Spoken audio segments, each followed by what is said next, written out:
There is something strange about the way normal life feels now. Not dramatic in a cinematic way. Not always visible from the outside. Just quietly, persistently strange. Because a lot of ordinary things no longer feel ordinary. Food shopping feels different.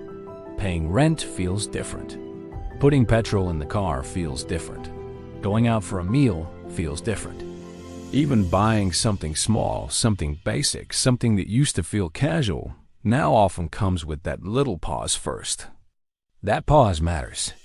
Because once enough parts of everyday life start coming with hesitation, life itself starts to feel different. Not just more expensive, more controlled, more careful, more mentally crowded. And I think that is what a lot of people are really feeling. Not just higher prices, pressure. A constant low-level pressure that follows people into ordinary decisions. What they buy, what they delay, what they cancel, what they quietly go without, what they tell themselves can wait until next month, then the month after that, then maybe not at all. That is why the cost of living crisis hits so deeply. Because it was never just about inflation in the technical sense. It was about something more human than that. It was about ordinary life becoming harder to carry. And one of the reasons this whole conversation has felt so frustrating is because the language used to describe it often sounds calmer than the reality people are living in. Inflation has cooled. The pace has slowed. Things are stabilizing. That is the official tone. And technically, yes, inflation is lower than it was. In the UK, CPI was 3.0% in the year to February 2026, and CPI-H was 3.2%. Across the OECD, annual inflation was 3.4% in February 2026. Those numbers are lower than the peaks people lived through. But lower than the peak is not the same thing as life feeling normal again. That is one of the biggest misunderstandings in this whole conversation. When people hear inflation is coming down, many assume that means prices are coming down too. But that is not usually what it means. It usually means prices are still rising, just less quickly than before, and that difference matters. People do not live inside the rate. They live inside the result. They live inside the total at the till. They live inside the rent payment. They live inside the monthly direct debits. They live inside the cost of getting to work. They live inside the moment of hesitation before buying something simple. So if everyday life gets much more expensive over a few years, and then the speed of that increase slows down, life can still feel deeply unaffordable. That is why so many people feel like they are being told one story while living another. The official story talks about the pace. Ordinary people live inside the baseline. And the baseline still feels high. That is the first thing people need to understand. The second is that this pressure is not landing equally. The OMA said overall UK, household costs rose 3.6% in 2025. But private and social renters were at 3.8%, and households with children were at 3.7%. In other words, some households are carrying more pressure than others. That is not a minor detail. That is the story. The cost of living crisis is a test of who has room to absorb pressure and who does not. And the people with the least room do the most necessary work. The people who make normal life possible are often the same people with the least protection from the cost of living inside it. Then this is no longer just about expensive groceries or bills. It becomes a story about imbalance.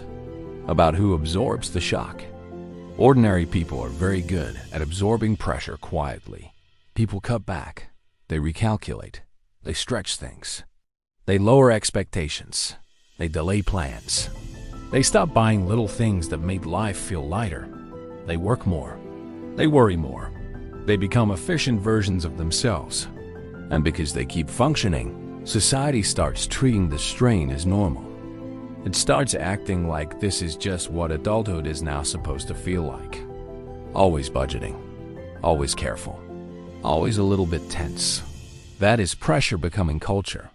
And once it becomes culture, people stop seeing what it is doing. It changes mood. It changes relationships. It changes how far ahead people can think. It changes whether rest feels innocent or guilty. That is why this crisis has had such a psychological effect. People do not just feel poorer. They feel narrower. Their lives become small around the edges. The hardest part is that people often blame themselves. They think they are becoming boring. They think they are getting worse at coping. But what they are feeling is not personal failure. It is the consequence of living where too many ordinary things come with a heavy financial cost.